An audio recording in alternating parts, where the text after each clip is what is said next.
Hello and welcome back to another deep dive. I'm so happy you're here with us today. I hope your week is going really well. Yeah, it's great to be here. And honestly, I am really looking forward to today's topic. It feels, I don't know, very different from what we usually do. It is very different. Usually we're here talking about like deep science or history or some complicated new technology. Right, big, heavy topics. Exactly. We usually try to make you smarter about those big things. But today's about something much smaller. But just because it's smaller doesn't mean it isn't important. Today, our theme is funny little things recently. Yes. Yes. We are looking at three specific stories from our source material. These are just small, funny moments that happen to real people. And our main goal is actually pretty simple. We just want to make you smile. Smiling is good, but we do have a second goal, too. We want to use these funny stories to help you practice your English. You see, storytelling is basically magic for language learners. Oh, it really is. Yeah. Because when you listen to a story, you aren't just memorizing a boring list of vocabulary words. No, not at all. You're feeling the emotion, you're seeing the picture in your head, and that really helps the English stick in your brain. Exactly. And the whole philosophy we're exploring today is that famous saying, laughter is the best medicine. Laughter is the best medicine. I love that phrase. Do you think it's true? I really think it is. I mean, think about the world right now. We read the news and it's always so serious. Very true. It's always big, heavy problems. The economy, politics, the environment, it can feel really heavy on your shoulders. It could definitely be overwhelming. You almost feel like you have to be serious all the time just to keep up. Right.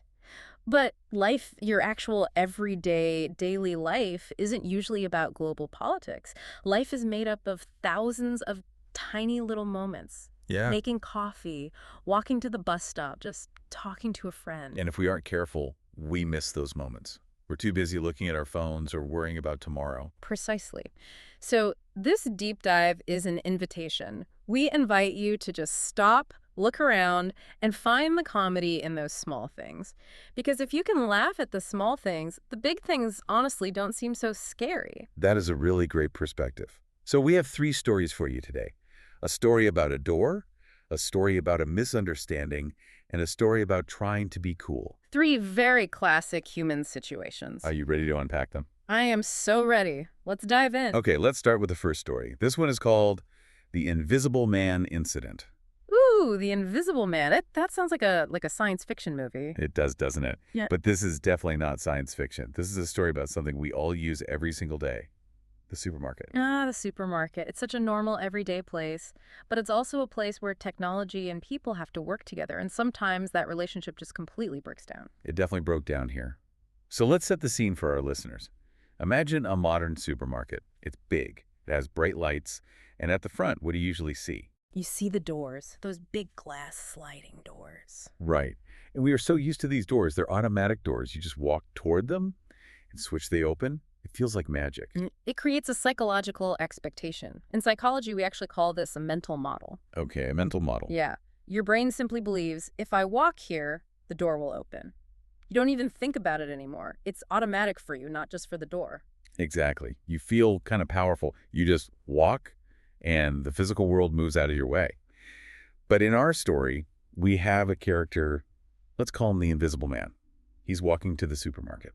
Is he walking slowly? Oh, no. He is walking very fast. He is a man on a mission. Maybe he needs to buy milk. Maybe he's late for dinner. But he is walking with speed. And is he paying attention to where he's going? Of course not. He's looking down at his phone. The classic mistake. Walking fast plus looking at a phone. That is just a recipe for disaster. So he approaches the glass doors. His brain says the doors will open. He doesn't slow down at all. He completely trusts the machine. Yeah. He has total faith in that sensor. But then betrayal. The doors do not open. Oh, no. They stay completely closed. Right. And he's walking so fast that he has to stop instantly. You know that feeling when you almost hit something and your whole body just freezes? Yes. It's a near miss. Your heart jumps right into your throat. You feel that sudden shot of adrenaline. It is really scary for a split second. So he stops. His nose is maybe 1 inch from the glass. He almost smashed his face right into it. That would have been really painful. But he stopped in time. He did. Now, this is where it gets really interesting. This is where we see the psychology of the situation play out. What do you think his first thought is? Well, a logical person might think, oh, the door is broken. Or maybe the store is closed. But he doesn't think that. He thinks the sensor didn't see me. Ah, that's interesting. He blames the interaction, not the machine itself. He thinks, I must be invisible to the computer. Exactly. He thinks it is his fault. So he decides to help the sensor. He steps back, he takes a deep breath, and he walks forward again.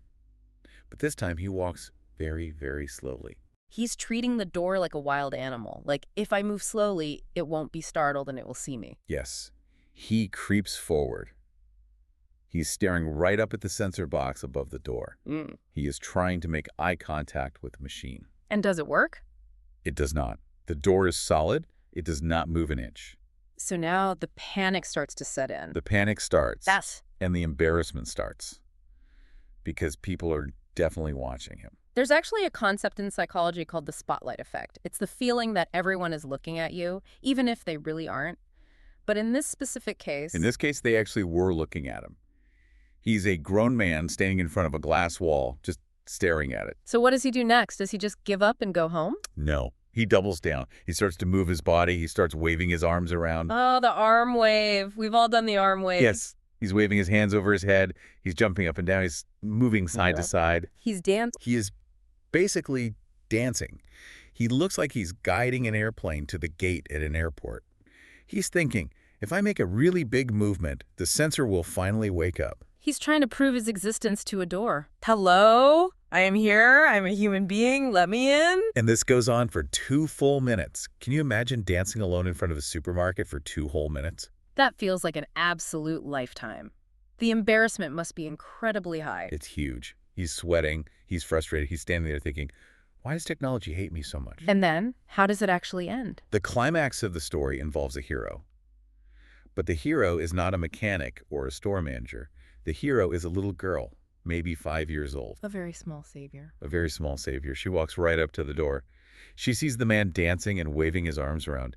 She probably thinks he is completely crazy. She definitely does. But she doesn't wave. She doesn't dance. She just reaches out her hand and pushes a big silver button on the doorframe. The button. And what happens? Swish. The door slides open pretty smoothly. It wasn't a sensor door. It was never a sensor door. It was a push-to-open door the entire time. That is the perfect comedic twist. You know, this actually reminds me of a design concept called a Norman door. A Norman door? What is that? It's named after Don Norman, a really famous design expert. A Norman door is simply a door that is designed badly. It tells you to do the wrong thing. Like, if a door has a handle that looks like you should pull it, but you actually have to push it, that is a Norman door. So would you say this was a Norman door? In a way, yes. Because almost all supermarket doors are automatic sensors. The design of the building taught the man to expect one specific thing, but the reality was completely different. The door kind of lied to him. So the man wasn't stupid. No, he wasn't stupid at all. He was just a victim of bad design expectations. But he still looked very silly dancing in front of it. He looked extremely silly. Yeah. And the expert lesson here for our English learners is very clear. Before you dance, before you jump, before you wave your arms wildly, check for a button. Check the door before you dance. That is excellent advice for life, honestly. Sometimes the solution is really simple, but we make it so complicated in our heads. We really do. We assume the problem is complex. Oh, the sensor algorithm is failing. But no, just push the button. Exactly. Don't overthink it. Okay, let's take a breath. That was a great physical comedy story. Now, I want to move on to our second story. And this one is a bit different. This is a verbal comedy story. I love stories about language, especially English. English is a very strange language sometimes. It is. It can be so confusing for beginners. This story is called The Ice Cream Misunderstanding. The ice cream misunderstanding. I am already interested. I love ice cream. Me too. So here is the setting. It's summer. It is a very, very hot day. The sun is just beating down. Okay, so people are hot, sweaty, and probably a little bit tired. Yes. We have 2 friends walking in a park. One is a native English speaker, and the other is an English learner. Let's call her Maki. Okay, Maki is learning English. That's a brave thing to do. It is. So they have been walking for a really long time. They're thirsty, they're hot, and suddenly the native speaker friend has an idea. What's the idea? He wants ice cream. So he turns to Maki and says a very common slang phrase. He says, "I'm down for some ice cream." I'm down. Okay, let's pause right here, because this is the key to the whole story. Yes, I'm down. Now, For a native speaker, this is easy. We hear it all the time. But think about it from Maki's perspective. She knows the word down. Right. She learned up and down in her very first English lesson. Down means toward the ground, like gravity. Correct. And she also knows that feeling down can mean an emotion. Yes, like if I say, I'm feeling down today, it means I am sad, I'm depressed, my mood is low. So Maki hears her friend say, I'm down. She looks at him, and she just panics. Oh no, does she think he's collapsing? She thinks he is either collapsing physically from the heat, or he is suddenly very, very sad. That is so sweet, actually. She's genuinely worried about him. She is. She stops walking. She looks deeply into his eyes, and she says, why are you down? What happened? Are you okay? Do you need to sit on the grass? She's trying to do emotional first aid. She really is. She's trying to be a good friend. She thinks he is having a breakdown. She even asks, are you sad about the ice cream? And the friend must be so confused by this. He is completely lost. He is standing there sweating in the sun thinking, I just want chocolate ice cream. Why is she asking about my deepest feelings? Why is she asking if I am sad? This is a classic high context versus low context communication problem, but mostly it's just a vocabulary problem. They stand there in the park for 5 whole minutes. Mhm. She is comforting him. He is trying to explain he is just hungry. Finally, he realizes the mistake. He realizes she doesn't know the slang phrase. Yes. So let's do a real deep dive here for our listeners who might be learning. What does I'm down actually mean in this situation? Okay. In casual American English, I'm down means I agree or I want to do that. It shows enthusiasm for a plan. So if I say, do you want to go to the movies tonight? And you say, I'm down. It means yes. Let's go. I am ready to do that. But wait, this is exactly why English is crazy. Can't I also say, I'm up for it? Yes, you absolutely can. If I say, are you up for a movie? You can say, I'm up for that. This is what drives language learners completely crazy. I'm down means yes. I'm up means yes. How is that even possible? It is totally illogical on the surface, but I'm down comes from the idea of putting your name down on a list, like include me in this plan. Ah, like a sign-up sheet. Write my name down. Exactly. And I'm up for it comes from the idea of I am standing up, I'm awake, and I am ready to take action. Wow, so they have completely different histories, but they mean the exact same thing today. Precisely. But for Mackie, in that specific moment, down meant sad. Once the friend finally explained it, what do you think happened? I assume they had a good laugh. They laughed so hard. Maki was so relieved that he wasn't depressed, and he was relieved that she didn't think he was crazy. And they got the ice cream? They got the ice cream. And I bet that ice cream tasted even better because of the laughter they shared. You know, this is a great lesson for our listeners. Language mistakes are not failures. They are stories. Yes. Maki will never, ever forget what I'm down means now. Yeah. Because she has a strong emotional memory attached to it. That is exactly how the brain works. Emotion acts like glue for memory. If you make a mistake and you laugh about it with a friend, that new word stays in your brain forever. So if you're listening, don't be afraid to be wrong. Being wrong can actually be really funny. And being wrong can sometimes get you ice cream. Exactly. Okay, we have one more story for today. This is our third funny little thing. And this one, oh boy, this one is about the cool guy. The cool guy. We all know this character. Or maybe, if we're being honest, we have all tried to be this character at some point. I think we have all definitely tried. This story is really about the human desire to look impressive. The desire for status. We want people to look at us and think, wow, that person is just amazing and so relaxed. Exactly. So the setting is a coffee shop. It's a trendy place, cool music playing, nice modern furniture. And our main character walks in and sees a group of people he knows. Are they close friends of his? No, they're acquaintances, people he wants to impress, people he wants to think he's, cool. Okay, so the social stakes are a bit high. He feels he needs to make a really good first impression. So he comes up with a plan. In his head, it's going to play out like a movie scene. Let's hear the plan. What is it? Step 1, buy a coffee.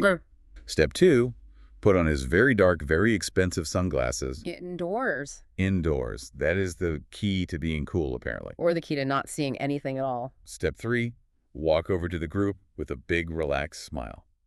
Step 4, say, hey guys, what's up? It sounds simple enough. What could possibly go wrong? Well, let's look at the environment. The coffee shop is what people call moody. That means it is very dark inside. Low lighting, lots of shadows. Low lighting. And his sunglasses are very dark. So he is basically walking blind. He puts on the glasses. He feels great. He feels like a literal movie star. He starts walking toward the group. He's smiling. He's ready to say his cool line. But he doesn't see the floor, does he? He does not see the floor. And more importantly, he does not see the leg of a table sticking out into the aisle. Oh, no. Here comes the trip. The trip. He hits the table leg hard. He stumbles forward awkwardly. Now, if he just stumbled, that would be bad enough. But you said step one was buy a coffee? He was holding something? He was holding a full cup of hot latte. Oh, boy. Physics is about to take over. When he trips, his arm naturally goes up to catch his balance. The cup stops moving, but the coffee inside keeps moving. It flies right out into the air. Like a rocket. Like a brown liquid rocket. Now, here is the specific detail from the source that makes this story legendary.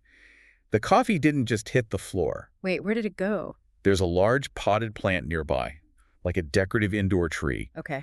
The coffee flew through the air in a perfect, beautiful arc and landed directly inside the plant pot. He watered the plant. He watered the plant with a hot latte. It was a perfect shot. Nothing spilled on the floor. It all went straight into the dirt. That is actually impressive. That takes a lot of skill. It was a completely accidental skill. So just imagine the scene. He is standing there. He just stumbled over.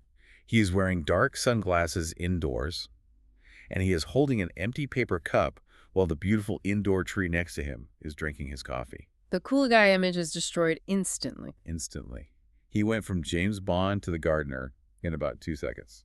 So how did the group of acquaintances react? Did they gasp? There was about 1 second of pure silence Right. and then an explosion.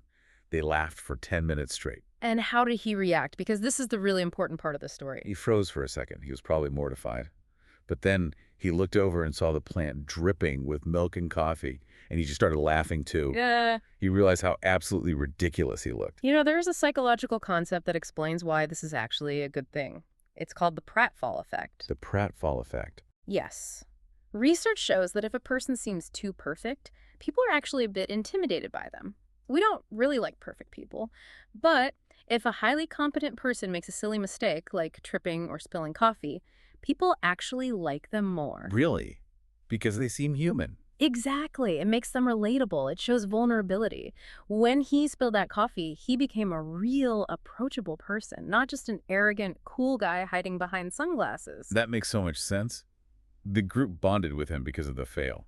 If he had walked over perfectly and just said hi, they would have just said hi back.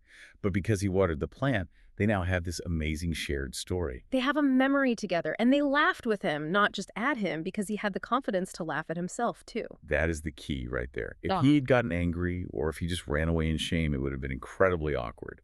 But because he owned the mistake, it became funny. Vulnerability is actually very cool. Being able to laugh at yourself is the ultimate form of confidence. I love that. So watering the plant was actually the best social move he could possibly make. Ironically, yes, it worked out better than his original plan. So we have looked at 3 funny little things today, We had the invisible man versus the automatic door. which taught us to always check for buttons and not trust technology blindly, We had the ice cream misunderstanding. which taught us that down and up can somehow mean the exact same thing in English, and that asking questions is a lovely act of kindness, And finally, we had the cool guy gardener. which taught us that failing is sometimes much better than succeeding, as long as you can laugh about it. These stories are really simple. They're small moments, but they are so full of humanity. And that brings us back to you, the listener. We want to challenge you a bit before we go. Yes. Think about your week. Did you do something silly? Did you push a door that clearly said pull? Did you wave at someone who definitely wasn't waving at you? Did you say a word wrong in English and end up saying something totally funny by accident? Don't hide those moments. Don't feel bad or embarrassed about them. Share them. Tell a friend. And if you are practicing English, tell the story in English. Yeah, just say, guess what I did today? I watered a plant with my coffee. That is a fantastic conversation starter. It really is. And remember, nobody in the world is perfect. Yeah. We are all just figuring it out one automatic door at a time. One automatic door at a time. I really like that. It's true, though. Well, we are coming to the end of our deep dive today. We really hope these stories made you smile. And we hope they gave you some new vocabulary and maybe a new way to look at your own little failures. Remember, life is funny if you let it be. Just try not to take it all too seriously. Keep laughing, keep learning, and keep practicing your English. Thank you so much for listening today. We will see you next time on The Deep Dive. Goodbye, everyone.